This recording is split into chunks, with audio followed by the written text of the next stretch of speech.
Right, well, let's go ahead and get started. Hi, everyone. My name is Martina Pansy, and I'm the Communications Director of the Montana High Tech Business Alliance. Welcome to this Fireside Chat, Maximizing Your Elevator Pitch with Liz Marchi and Robert Goodwin. Today's webinar is co-hosted by the Montana Bioscience Cluster Initiative, the Montana Bioscience Alliance, Montana World Trade Center, and the Ascend Hub. Today, we are pleased to hear from two startup and investment leaders in Montana's biotech space on growing new companies, R&D partnerships, and raising money on the road. Dr. Robert Goodwin is a serial biotechnology entrepreneur based in Bozeman. He has an academic background in bioengineering from UCLA and the University of Utah, and has worked in medical device and drug development for more than 25 years.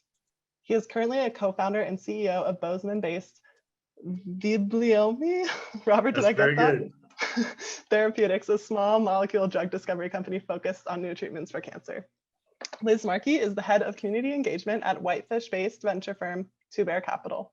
She founded and led Montana-based Frontier Angels for 12 years, seeding more than 20 million in very early stage capital. She previously served as president and CEO for 7 years of Montana West Economic Development and co-founded Norfolk Strategies. Liz is a graduate of Hollins College in Virginia, where she served as a trustee. I would now like to turn over the floor to Robert and Liz to get us started. Thanks, Martina. Appreciate the introduction. And welcome, everyone. Mute. I was not going to remind Liz that she had her Zoom muted. Thank you so much, Martina. And it's just so delightful to be here with everybody today. And I really want to acknowledge what a great collaborative spirit. I think Montana has moved to a great place. And I will have to say, my experience as a biotech investor is extremely limited, and you're going to find out why as we go forward. I've had exactly one biotech investment as an angel, and it was in a company that Rob Goodwin was in. It's not for the faint of heart, honestly. Right. It's not for the faint of heart, that's for sure. But I am happy to be at Two Bear Capital, a very steep learning curve about a lot of things, but I am not on the investment committee, even though I do hear all the pitches, so I can give you some inside baseball. But Rob, tell me about Vibliome. Thanks, Liz. Vibliome is a small molecule drug development company, and we work on kinases. You might remember some of this. I know we've talked about it before. So kinases are an enzyme that is found in the body. There's 500 different kinases, and they are responsible for how signals inside cells are processed. So if you have a cell that wants to do something like grow or die or turn on a process, usually it's a kinase that controls that. And kinases are a good drug target because in some cases, if you have cells that grow uncontrollably, a lot of times it's because a kinase gets switched on and won't switch off. And when cells grow uncontrollably, those are tumors, and that's what a lot of cancers are. So not surprisingly, kinases are about a quarter to a third of the total oncology drug market, kinase inhibitors, and oncology drugs are about $150 billion a year this year. So it's a big business. It's a big part of how we can continue to make lives better for cancer patients, and Vibliome is squarely in the middle of that. So I think you all have realized that biotech investing is not for the faint of heart, nor for those without PhDs and postdocs. So Rob, I'm very interested. Rob is, his lead investor, I believe, is Deerfield Capital out of New York City. One of the really interesting things that's happening in the biotech space is how firms are being built. And so I tell Rob, notice that he first told his story about what he does and why we should care. And he quantified his market. That's always important in any pitch. But the reason I want to ask him about Deerfield, because the number one rule when you're pitching is to know who you're pitching to. Know, lucky you have Google, find out who's in the firm, where they were before, what kind of educational background they have, what kind of companies they've invested in the past, who their strategic investors are, because one of the things you learn quickly in the biotech space is very early on, you want partners. You need strategics along beside you because they have other expertise that you may not have. And the development of a drug or really anything in the biotech space is a long journey from bench to market space. It does not happen overnight nor easily. So talk a little bit about Deerfield and why they were a good fit for you. Sure, I'd love to. But let me first comment on something that you just said about knowing your audience, because what happens if you give enough investor pitches, and I've probably pitched to easily 100 venture capital firms over the years. And each of those firms, I mean, some of them were 4, 5, 6, 7 meetings because it's a process as you go through a fundraising effort. So, I've talked to a lot of people, I've talked to a lot of investors. And what happens when you approach a large firm is that, biotech is pretty incestuous. There's a lot of investors that participate in the space, but they know each other, they move around, and they know what's going on with other companies. So there's always a tendency to say, I'm coming in, biotech is rifle shot expertise in a certain area, and I think of myself as an expert, and I come into a meeting and I say, look, our drug candidate is going to be much better than this other drug candidate because, A, B, C, D, E. And then you find out that the person you're talking to was the one who invented the drug candidate that you're, talking down, or they're the one that wrote the paper, or they were seed investors in that other company, or, invariably there's someone at the table who knows more than you do. And it's good to spend 5 minutes Googling the people who are going to be in that conversation, because you can find that out, and then and then you can say, hey, remember that paper that you wrote about that important mechanism? We're working on that too. We think alike, and isn't that great that we're all so smart, right? And it can change the tone instantly in a meeting. So I'm a huge fan, and it's because I've been burned on that a few times, and I know better by now. But we're funded by one investor. The investor is a group called Deerfield Management. We raised $16 million in a Series A round from Deerfield, and we're topping off another 22 million now. So just got the green light on that this week. We're very excited. So it'll be 38 million into the company. Deerfield is unusual for a couple of reasons. One, they're a really big funds. They have $10 billion under management. They're based in New York.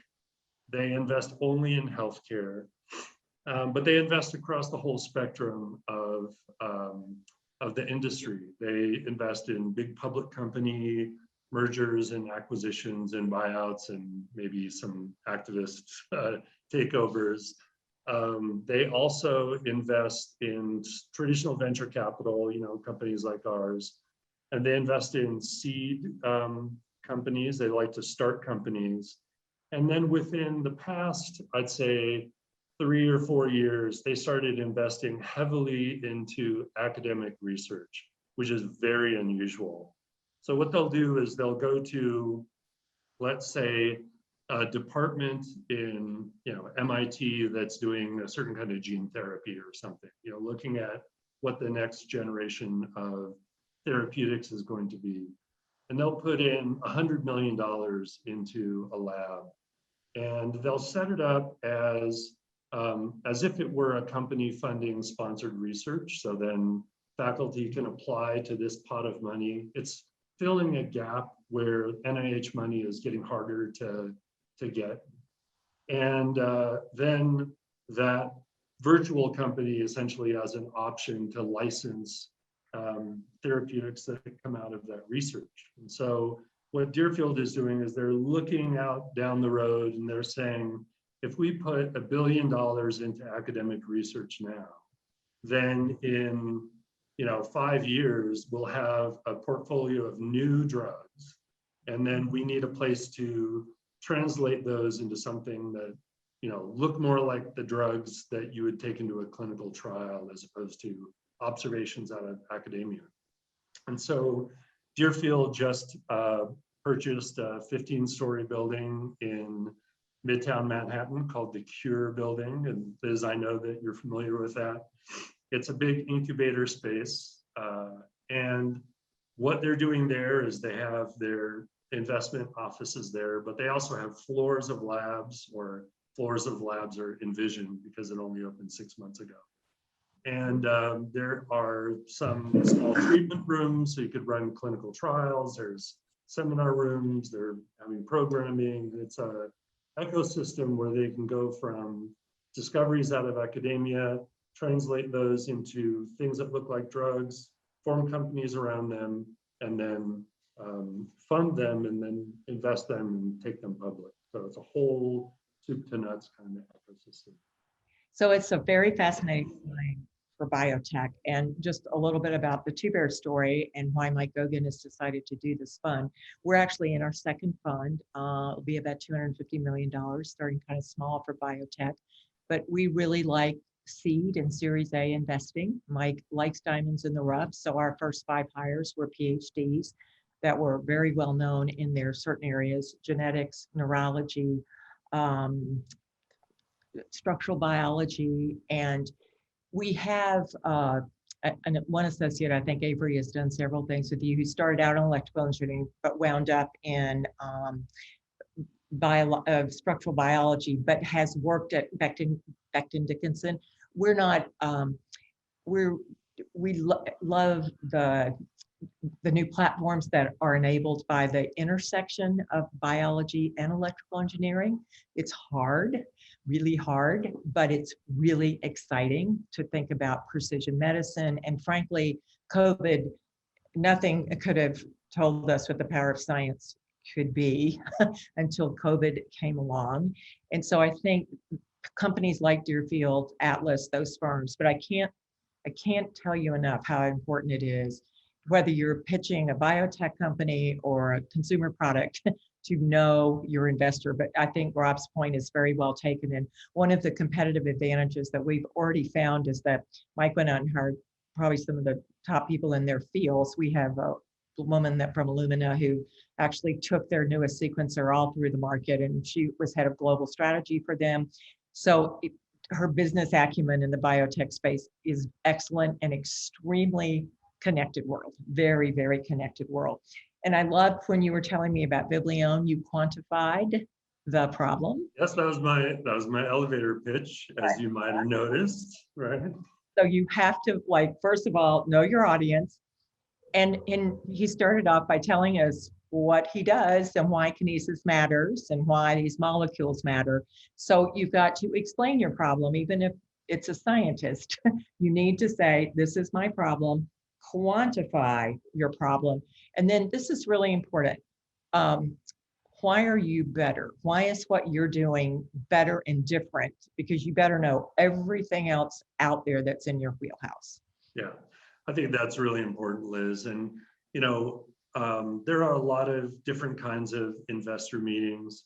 Usually you're not going to have very much time in the first one. And literally sometimes they happen in an elevator. It's not, I have given pitches in an elevator. I've given elevator pitches in an elevator. And there are a lot of situations where, back in the days of face-to-face receptions, do you remember those? Sometimes they have them at face-to-face conferences. Those, we've taken a pause, but we're going to be back soon. And, you'll be sitting with a drink in your hand at a bar, and you'll strike up a conversation with somebody, and you don't have their attention for an hour. You have their attention for, as long as you keep it interesting. So I think there are a few things that you really want to get out. Like, what's the space that you're working in? What stage are you? And are you raising money or not? And sometimes that's enough for those brief encounters where you can say something that'll resonate with somebody, and they're like, oh, we'd like to invest in that space. Here's my card, give me a call. we'll set up a meeting, right? And then that first meeting that you set up is only about a half an hour, right? So in some cases, it's a really pressured half an hour. It's either at Bio or JP Morgan. Bio is where a lot of companies talk to each other, and JP Morgan is a lot where investors talk to companies.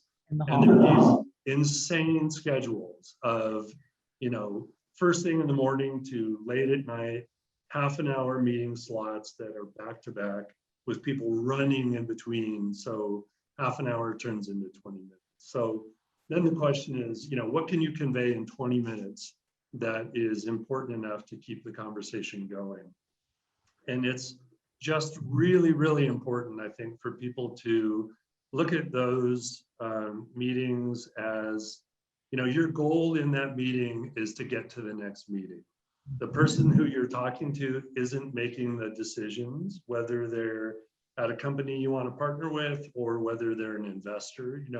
If they're an investor, they invest with a group, there's a committee, they review things together, they're one voice within a lot of voices usually, and some voices are more persuasive than others, right? But you've got like half an hour, and the last thing that you want to do is fill the half an hour with a barrage of content that you throw at somebody and you run out of time and hope that they got the message. What you want to do is take about half that time, 15 minutes, tell them what you're doing, tell them why you're doing it, what makes you different, right? And leave some space so they can ask questions, because how they feel about you becomes really important in terms of, are they going to invite you back for the next meeting in a series of 5 or 6 or 7 meetings, right? And if they think that you're arrogant and you know it all and you are annoying, they're not going to invite you back because they don't want to spend time with you. And in the future, they're going to have to spend a lot of time with you. Absolutely. And let's talk a little bit about process, because every firm does have their process. And we spent a lot of time here talking about how we're going to be different and how the life science world has traditionally been extremely concentrated in Boston, Massachusetts, and San Diego, where Bear actually has partners. And we're very dialed in at MIT. We actually have a position on our staff for what we call a PhD intern, which means they're through their program, just finishing up their lab work, which has been incredibly helpful for us. But our process is you call us up. We try to be really nice to you, and then we send the deck or whatever information to the expert on our team. And we tell people right out of the gate, this isn't in our wheelhouse. We're not doing, a lot of the wellness apps. We don't do that kind of stuff. We do hard science. And if that expert, the investment team, gets together and decides if they want to take it to the full team, and I love this about our firm, we all hear every pitch, the whole team does. We do a 30-minute Zoom pitch, and we're very clear after that, and generally you aren't going to get to the Zoom pitch if we're not really interested in it. We try very hard to send people away early on for good reason. And then I think this is kind of cool, we do an asynchronous Q&A doc where everybody on the team submits every question they have, and that is completed by the company or the entrepreneur. But our sweet spot is definitely the diamond in the rough. Mike loves highly, highly technical founders. His sort of secret sauce is his ability to tease that magic out, if you will, of sort of the new platform opportunities. That's what he did with Sergey at Google, because Sequoia was already a Yahoo investor, and they're going, why do we want another search? But so that turned out to be a nice winner for him. The other thing, I think, you mentioned, it's not competitors, but you do have competitors, but you do need to know how people are looking at this problem from other directions, because there's more than one way to solve the problems. And the other thing, Rob, I think would be interesting for you to talk about, and I think it's one of the things I'm so fascinated about Deerfield, is the strategic partners are so critical in life science. For example, pharma companies like Amgen and Merck, everybody Lilly has their own funds. They like to come in early with venture capitalists. So early on, you need to identify those. In fact, I'm not sure we have done any deals out of our big fund that we don't have a strategic partner. Now, we like to lead the Series A because we're an early stage fund, but follow-on money almost always happens in drug companies or any kind of biotech companies. And you can speak more to that because you've pitched a lot more biotech ideas than I have. Yeah, it's funny. It's a good segue. I saw a question flash up, which the question was, I think, how many of those 20 to 30-minute meetings have you done? Answer is too many to count, but I'll give you a little bit of a flavor for at least traditionally what it takes to go put a syndicated venture capital round together. Syndicated meaning there's more than one investor. So if you wanted to go out and say you needed $50 million to go into your company, and maybe you had some grant funding, or you got some big grants and you made a lot of progress and it's time to scale up, and you need to put some large amounts of capital to work, then what you're going to be doing is you're going to be looking for an investor who would be a lead investor, like you said, and they're the sort of the point person. Sometimes there are multiple lead investors. It depends on how well firms know each other and where the egos sit on the relative ladder. Ego capital. Yeah, sometimes, I mean, that's a whole nother webinar topic. But I think just to set a reasonable expectation for what someone should think about, if I want to get 5 venture funds together and I want each of them to put in $10 million for a $50 million round, then obviously I'm going to have to meet with more than 5 firms, right? I'm going to probably want to meet with no less than 20 firms, right? And then, so let's call it 20. And then I have introductory meetings with all of them, and it goes well enough that we go to the second round, and then I have another set of meetings where maybe the first meeting I was pitching to one of the partners, and the second meeting is, hey, I kind of like that idea. Can you come and talk to the rest of the partners, right? And so now that's 2 times 20. I've already done 40 meetings, right? And now it's hard to get all the partners in one place at one time in a lot of VC firms. And so you find that 2 of them are traveling and they couldn't make it. So there's another meeting, which is playing catch up with the partners who weren't at the partner meeting when they were supposed to hear the pitch. But it's really important for them to hear it too. That's what. Yeah. And so now there's another round of 20 meetings. So now we're at 60. And then you start to whittle it down, and you've got some firms that are interested, and then you start into diligence, right? And that's that written Q&A. A lot of firms hire external consultants to come in individual areas of expertise, and they say, hey, we've got a cancer drug guy who has lots of hard questions to ask you. And they're paid consultants, so they work really hard and ask a lot of questions and look for holes.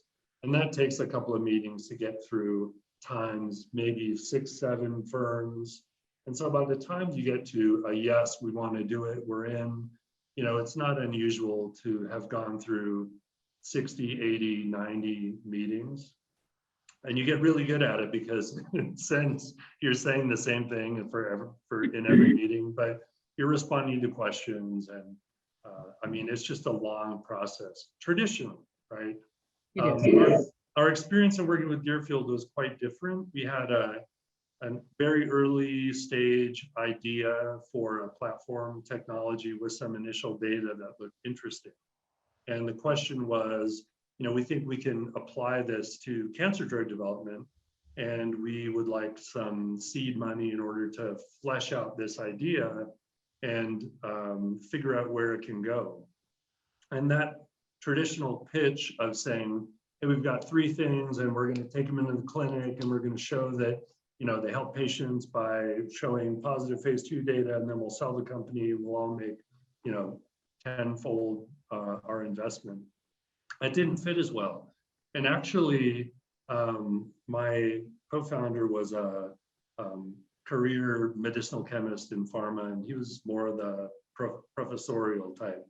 And so I was stopped in my traditional pitch saying, here's where we can take this, you know, the steps are 1, 2, 3, and here are the milestones. And like, wait a minute, you know, we're not sure that you're far enough along to be that definitive.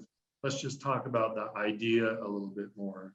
And the professor side just gave a lecture on why he thought that this was going to be interesting. And they called back and they said, well, we want to do an investment with you guys, and we'll carry it ourselves, and we'll be the only investor. And that was it, and we were done. And it was almost a handshake deal without all the pain of diligence. So there's a wide range of what you can expect when you talk to investors. Part of it is the technology, and part of it is the people who are presenting the technology. You hear this all the time, you know, investors don't bet on the horses, they bet on the jockeys, right? Not And, so, I mean, you know, both, of course, but the team is really important. And if you come into a meeting like that, you say, look, I've grown 3 companies and funded them all with venture capital, and they all sold within 3 years. And, you know, all my former investors are super pleased with me, and I've got a new idea. You're going to get a lot of interest, and people will put a lot of stock in the fact that you know what you're doing. And if you come in as an academic who is transitioning into a company for the first time, then, you know, you might have to go through more meetings in order to basically show that you have the understanding and that you're willing to build a team. You don't have to come in with a team that's all ready to go. And it's perfectly fine to say, we've got 3 people who are really good at what they do. We know that we need a clinical person and a regulatory person, or we know that we need somebody to look at manufacturing, and we know we need a core biologist, and we know that we need a tumor biologist. And we're going to hire them within the first 6 months after we close a round of financing. Those are all very strong points for investors to hear, I think, because you know where your weaknesses are, you're going to fill the gaps, you don't think you know everything. And it's absolutely fine to come in and say, we need resources, and when we raise money, it's going to help us do these things, including hiring the right people to help us get to where we need to be. Science, more than anything, it is so complex, and so the failure rate is very high. We actually like to say we love companies that have more than one shot on goal, because if you have only one product or one molecule and everything looks great. I mean, I think a great example is the fact that Amgen has just pulled all of their investing in the neurology space, because we're at a really tough crossroads and sort of blood-brain barrier issues and things like that. And I am not a scientist, but it is very hard, and without solid science, it doesn't matter about the team. You know, it can fail very, you know, easily. You know, you can have a fabulous thing, but the standard is better than what's out there now. But I think, you know, and I think that's one of the really interesting things about the way Mike has conceived our firm, and that is we love technical founders. We will keep technical founders doing what they do best, science, and we will put around them what they don't like to do, whether it's biz dev or even a business development person in life science has to understand science pretty damn well to be able to really do it. But we're finding already in Montana that there's a lot of opportunity to grow the ecosystem for lab space and lab techs and biz dev people. And yeah, so I think that's really important. Somebody asked a question, how unusual is it to have only a single investor? I think that's very tied to the stage of the investment. It's not unusual at all. I don't think to have a single seed stage investor. They're taking kind of a big risk, and you know that check can be 500,000 or $1 million or something like that. We've got I think 8 of those in our seed company that we're single sole investor in all of them. Series A, we like a co-lead, and we pick our co-leads very carefully for what they bring to the table, because it is a very competitive and collaborative business at the same time. But people protect territory where they've got a lot of money invested in a certain platform. So you've got to have a lot of knowledge of where companies are making their bottom line profits from. So I think, and as you get on down into Series C and D, which we hope we never have to do because we'd like to exit after B most of the time. We'll make a couple of Bs, but drug exits are, if they're not $1 billion, most people consider that not a successful exit. Yeah. Yeah, it is. I think once you get up into larger amounts of money, it is unusual to have a single investor, not at the seed stage, but at a certain point, a pack mentality does set in. And I think that in my experience, venture investors like to have other venture investors at the table because there's shared resources to think about diligence and make sure that no one's drinking their own Kool-Aid and things like that. And track records are really important, and there's fear of missing out of opportunities, which is kind of awesome. The other thing, Rob, I think is really important is to share in your pitch is like, why now? Why this? Timing is really critical. And so why are you working on this molecule now? And why should, why? Yeah, absolutely. And timing matters a lot in this business. Going back to what you said about Amgen, I think that it's really important to understand when you're pitching to companies, because most pharma companies have venture arms. They're called strategic venture funds, as opposed to what we call traditional venture capital. And the strategic funds often have maybe a little bit of a lower bar in terms of making money off the investment. They have a higher bar for the science often, and it's because they're looking for a strategic fit generally that they can benefit from as a company. So when I want to pitch a venture capital firm, I'll talk about we need $20 million and it's going to allow us to meet these milestones, and those milestones create a lot of value in the company. And then because we're more valuable at that point, we'll be positioned to go raise $100 million. And that's, eventually down that path, there's an IPO or there's a sale opportunity. And then everyone gets paid back from the money that you raised. But strategic investors within companies, a lot of times, even the people who run those funds, they're not incentivized the same way that private venture capital partners are incentivized. Venture capitalists make money personally when their deals are successful and they have a successful exit. And, they become, in some cases, fabulously wealthy, and they get to do lots of fun things in their life. The corporate people, they get paid well. Those are good pharma jobs, but they're salaried just to go find things that the company, might want to bring in one day. And if I go to a company and I say, hey, we've got some ideas on a good cancer drug, the strategic investor will say, well, it's not ready for us to look at yet because you don't have enough data, but we'll fund you as an investor, and then you can get the data and bring it back to us.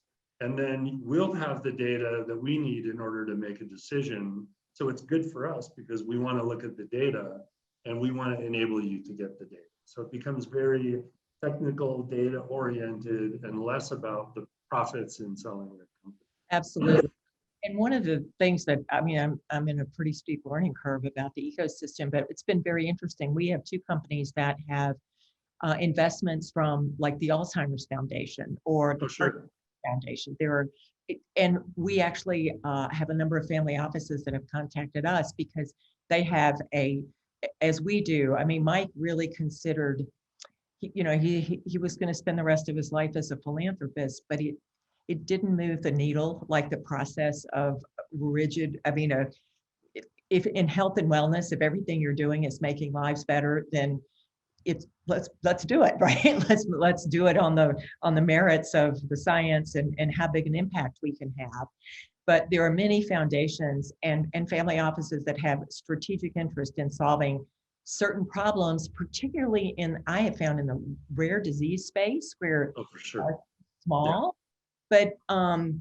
But it's so different from being having a consumer facing product or even a B2B product, where one of my mantras was always begin with the end in mind. That is not what science does. I mean, you don't really know, the path is not straight. Yeah, we do have the end in mind. It's just that, right. Every 6 months you have to stop and ask yourself, is the end that you thought you had in mind the same end that you have in mind now? So right. It's very opportunistic and you have to be responsive to data. One of the most successful foundations that fund projects is the Cystic Fibrosis Foundation. And for decades, they have a war chest of, I don't know, it's like $1 billion or something now. And they only fund projects that can be helpful to cystic fibrosis patients.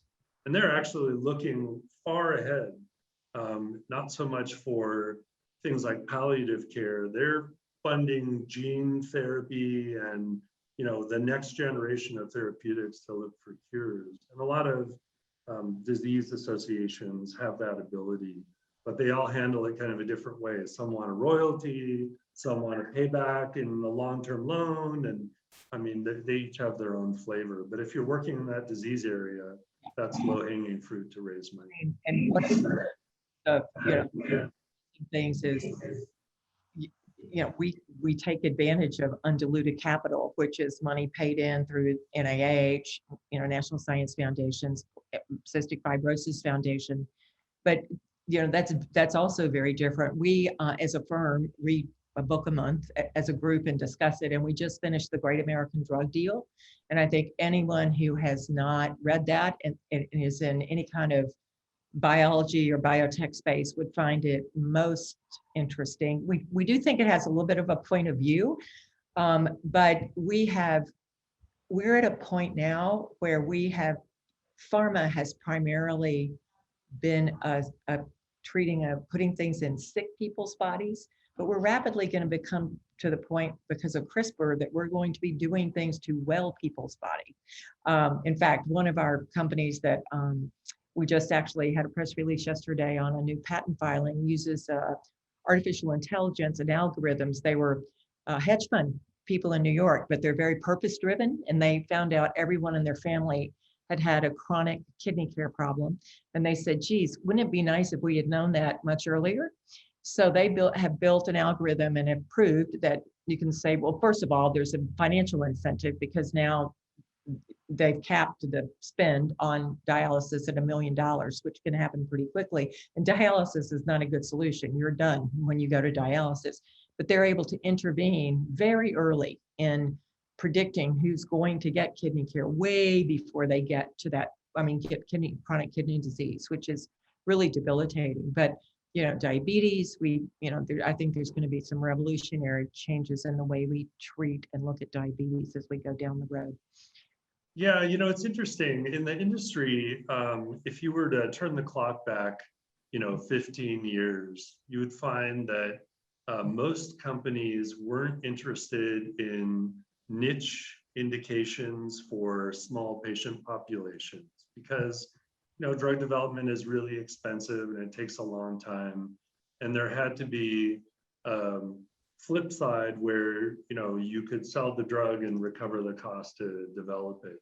And that all changed about, I'd say it started to change about 15 years ago, but especially in the last 5 years, it's changed dramatically. And I think today, if you have an idea or a technology that you think you can help 500 patients a year, that's enough to support investment and get that moved out to help those patients. And it's a complicated story because it relates to insurance reimbursement and other ways that things get paid for. And, you know, some of it is, I wouldn't put too much weight on this, but some companies have a sense of moral responsibility and they want to help patients, and that's their core mission, while also doing well for their shareholders. And there's access in different countries, looks different, but today, if you have something that can address a population that's very narrow but do it well, that's fair game in the industry, and companies have been very successful in chasing those. So. And we are at a point of convergence, I would say. Just for example, I did a webinar recently for all the 5 companies that were involved in the COVID vaccine. It was unprecedented collaboration, and the ability, I think they were able to secure 40,000 trial patients in a day.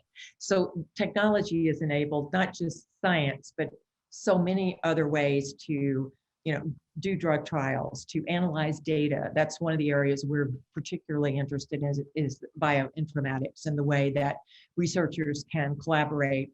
I mean, I love, you know, we did a Series A in immune, which the non-scientists, we call that the drama queen of the human body, because it's the hardest thing to kind of, you know, scientifically measure and really understand why this does this when with that.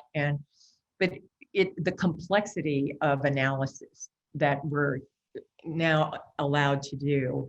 And I just, you know, I never had any interest in science. The day that I brought that frog out in 10th grade, I never wanted to see a thing again, right?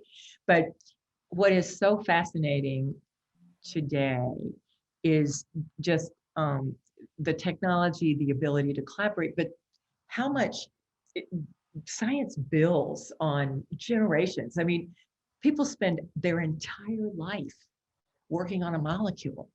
I mean, I just can't even imagine. So I have, you know, a great respect for that, but it is accelerating. And we really have such an amazing legacy of amazing scientists in Montana. Rob, yeah, it's true. It's true. I think the work that goes on in Montana is very high quality, and people always seem to be surprised when they realize that if they're not from Montana. But it's a thing, you know, we work hard, we deal fairly with each other, we're not overly political in the office. Yeah. I mean, you know, the interpersonal politics that you have in large companies, Montana kind of shines through there. One of the things that's happening now in care, I think much to what you're talking about, relates to how you use whole genome sequencing, and it's really a cornerstone of cancer therapy is what we do at Viblium. Cancer is often driven by mutations in a certain kinase in our case, and you have lots of different mutations that can pop up in different patients, and some are more common than others. But ideally, you know, you want a drug to hit a particular mutant and not hit anything else, and you want that rifle shot selectivity, which is part of what we do. So I'm continuing my elevator pitch now. Do you have novel delivery? I mean, do you have a novel delivery system, Rob? No, it's their oral pills. They're drugs that are targeting very specific proteins. And what happens today is if you were to be diagnosed with cancer, there's a high likelihood that you'll be sequenced. They'll sequence the tumor and they'll look at what they think is causing the problem down to the protein level. And then they'll look for a drug against that protein. So a lot of what we do as a company is we look at what drugs do we have available today, what patient populations are untreated today, and if there are certain protein targets within the family that we work in that can be useful to provide medicines to patients who need them the most, then we'll chase those and work on those molecules and try to move those towards clinical trials so they can be tested. So another that I love is as we talk about telemedicine, we're absolutely at the very, very tiny beginning of that. But when you think, one of Michael's passions is the delivery of remedies and wellness to patients everywhere. And for example, pharmacogenetics is actually very available in large university teaching medical center towns. Like you can do that. And if you're like, I recently had a grandchild that was born in a NICU. The first thing they do is whole genome sequence that child because they can diagnose within hours what used to take years to really understand what might be, are we going to have these problems? What's going on? So the delivery to remote locations, and sometimes in New York, it's harder to get to a vaccine center than it is in Montana. But the idea that everyone ought to have access to health and wellness opportunities and wellness, I mean, is a field that is growing, and we try never. I will give you a tip for us. Generally, a reimbursement model means we're sticking you out the door because we know our medical system is not the best in the world, even though it should be, because we have the best scientists and the best drug discoverers, because our reimbursement system has been wagging the dog. And that is changing slowly, but I think it will snowball and it'll get faster. Yeah. You might, that's not.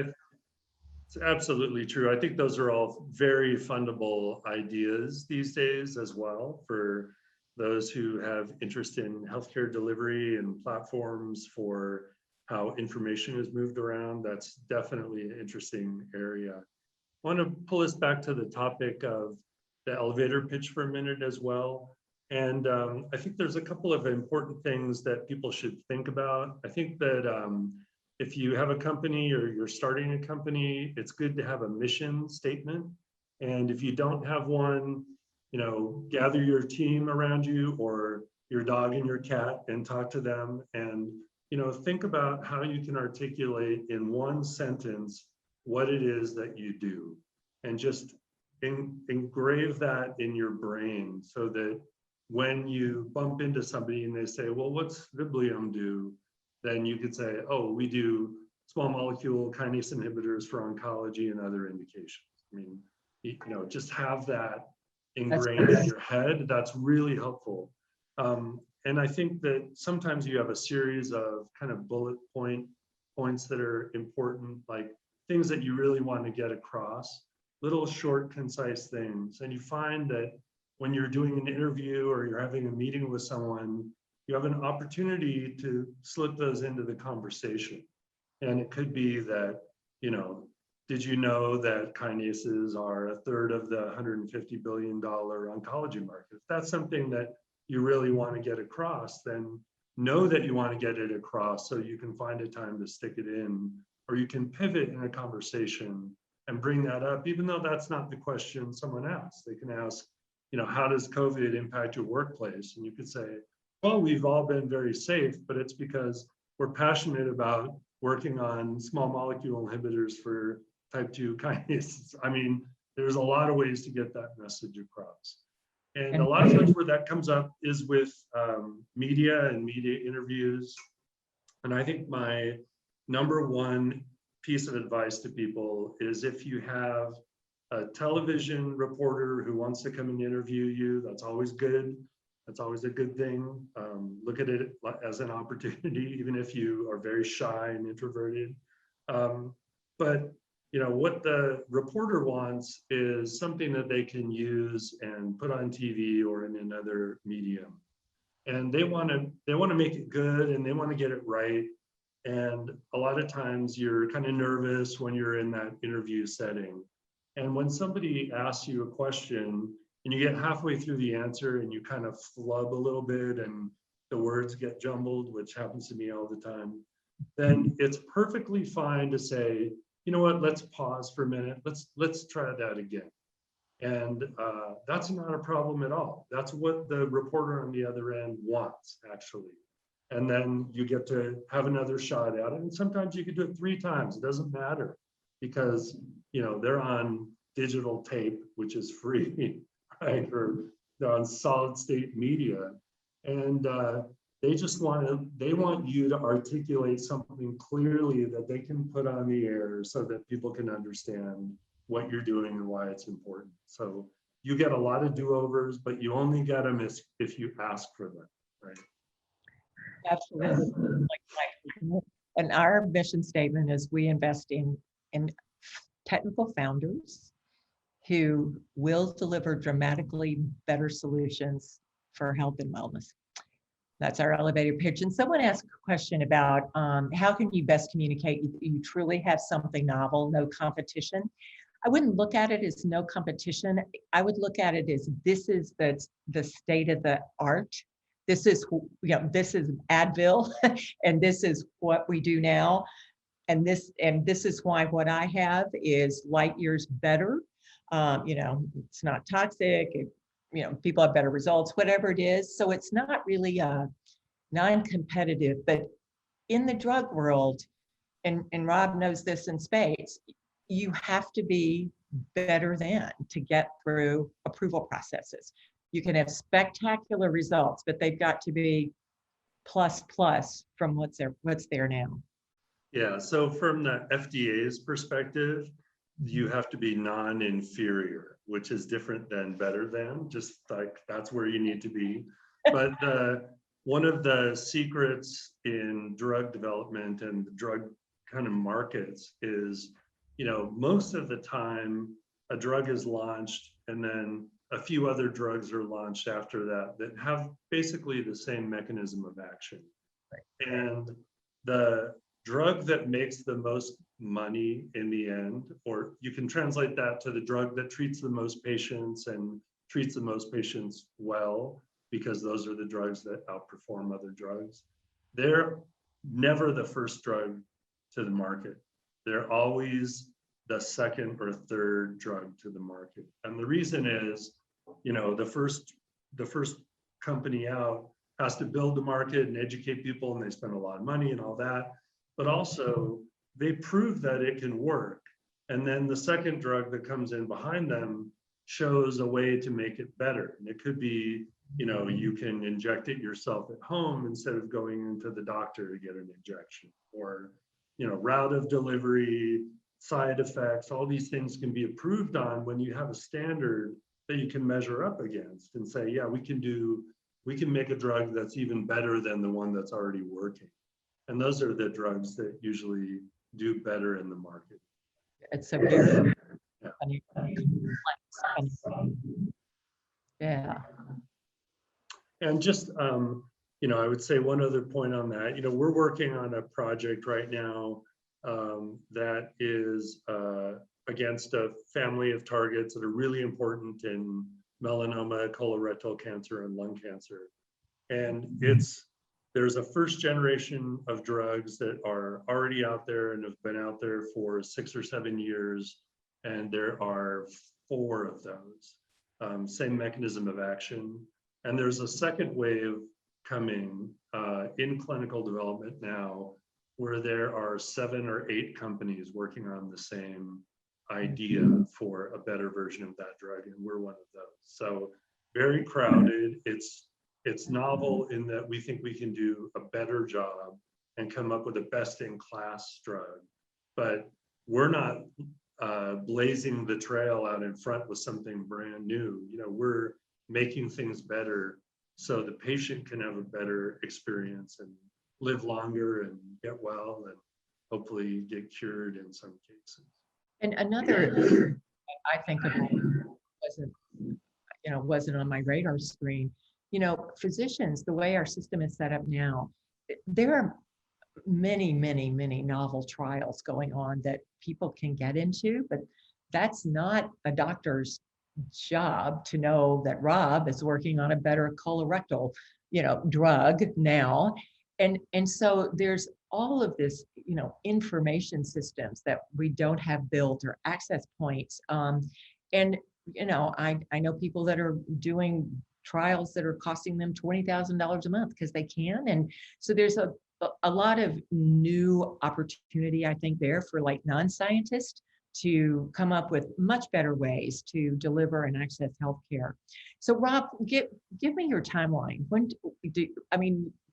hit or miss? When do you think you might be ready to go to market? You're not, are you in trials yet? Yeah, so it's an interesting question. Timeline, we're not in trials yet. We're 2 years away at least with our lead candidate, maybe 18 months. I don't know, something like that. And then because we're working primarily in oncology, those clinical trials can be quite short. It's not uncommon to have a drug approved within 5 years of its first clinical trial in oncology, which is shorter than in other indications. So probably in the late 2020s, we would hope to see some of the drugs we're working on now become available, and maybe a little bit sooner than that. Our business model has us doing core work and then starting other companies up around the drugs as we develop them. And we're working on 2 of those spin-outs right now. So it's a busy time. Yeah. Congratulations. Thank you very much. And I know that we're just about out of time. Liz, maybe I'll ask you a question. When someone comes and wants to pitch to Bear Capital, what's the best way for them to get that message across? Are they sending in a cold email? Should they call someone on the phone? How does that work? You can send a call email, but we answer our phone, but mostly we're on email, and just pitch your idea, and we always have one of our experts look at it. And I still get a lot of, I'm on every list from having Frontier Angels for 20 years, and I get a lot of deals that come my way. It's kind of interesting how we actually see a ton of opportunity, but we have an investment thesis, and it's on our website, and we stay in that wheelhouse for sure. So, and we really do try from, try to get back to somebody 24 hours and say, this isn't for us, but, or come back later, you're not ready, that sort of thing. Yeah, and as an entrepreneur who's looking for investment capital, sometimes if I'm making a pitch that way to a fund that I don't know anyone in, I mean, that's always kind of the weakest place to start. You always want to try to get in through someone you know, but if you don't know anyone and you fire off an email into the black hole of the internet, it's not uncommon to never hear anything back. So do you respond to all the pitches that come to Bear? Or we're able to do that. One of our cultural characteristics is that we actually want to affirm everybody who wants to be an entrepreneur, and that's part of what I get to do in my job. Is I spend a lot of time with people who are not doing biotech stuff, because we think it's important to, as a firm, to support our community and our ecosystem, and our organizations like the Alliance here. So yes, I don't know that we'll always be able to do that, but I don't know.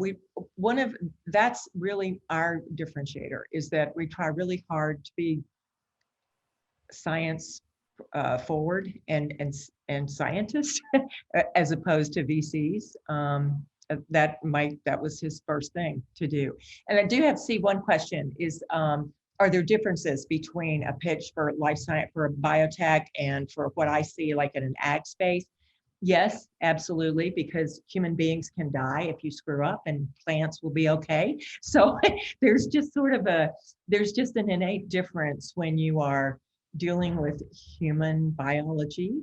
Plant biology is complex too. Genetically, I did not know how complex plants are. That's kind of an interesting thing. So I think the pitch is really different. We talk a lot more about product market fit when you're doing something that's not in a sort of a long discovery trial process. Yeah. Yeah, I think it's true. A lot of what we're talking about today can be generalized to any area. But the thing about biotech is we never have any revenue. Like our business model is you dig a big hole and then raise money and pour it into the hole. And if you were in an IT-oriented company, and that it goes for photonics companies as well, or ag bioscience, people are going to want to understand, are you going to be selling a product? Who's going to be selling the product? who are you going to be selling the product to? How much do you think it's going to cost? Are you competing against other people? So that commercialization piece becomes really important.